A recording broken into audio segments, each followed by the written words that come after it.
ایک مرتبہ اللہ کے نبی حضرت عیسیٰ علیہ السلام ایک قبرستان کے قریب سے کہیں تشریف لے جا رہے تھے تو آپ علیہ السلام نے دیکھا ایک قبر کے اندر مردے کو دردناک عذاب دیا جا رہا ہے۔ سانپ اور بچھوؤں نے مردے کو گھیر رکھا ہے۔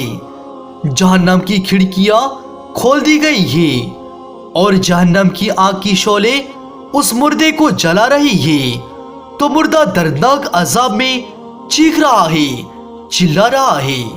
یہ دیکھ کر آپ علیہ السلام اپنے کام کے لیے آگے تشریف لے گئے۔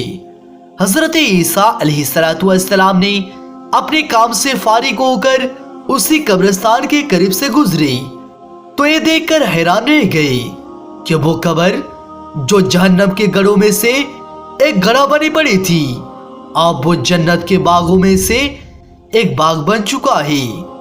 وہ مردہ جو اللہ تعالیٰ کی عذاب میں مبتلا تھا اب وہ جنت کی وادیوں میں گھوم پھر رہا ہے۔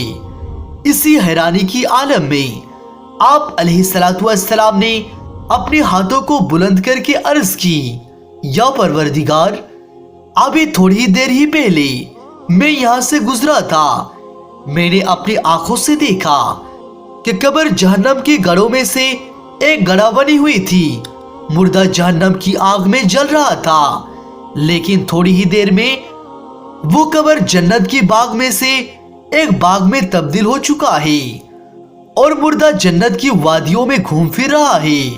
یا اللہ، اس کا حقیقت کیا ہے؟ پھر اللہ تعالیٰ نے فرمایا، اے عیسیٰ، ماجرا یہ ہے، اے جو شخص ہے یہ بہت ہی گناہگار تھا، بدکار تھا، نافرمان تھا۔ یہ شخص دنیا میں اپنی بیوی کو حاملہ چھوڑی ہوئی تھی، پھر اس کے مرنے کے بعد اس کی بیوی کا ایک بچہ پیدا ہوا، پھر بچہ تھوڑا بڑا ہوا اور اس کی بیوی نے اس بچے کو مکتب میں بھیجا۔ آج استاد نے بچے کو بسم اللہ الرحمن الرحیم کی تعلیم دی، آج اس کی بچے نے بسم اللہ شریف پڑھی ہے۔ اے عیسیٰ، ہمیں حیا آتی ہے کہ بچہ ہمارا نام لے اور ہم بچے کے باپ کو عذاب دے، یہ ہمیں گوارا نہیں۔ اے عیسیٰ، بچے کے منہ سے نکلی بسم اللہ الرحمن الرحیم کے صدقے ہم نے اس کی گناہگار باپ کی بخشش فرما دی۔ سبحان اللہ۔ دوستو، اللہ تعالیٰ اپنے بندے کو 70 ماؤں سے بھی زیادہ یعنی بے پناہ محبت کرتا ہے، لیکن افسوس ہم لوگ اللہ تعالیٰ کی محبت کو چھوڑ کر دنیا کی محبت میں پڑے ہوئے ہیں۔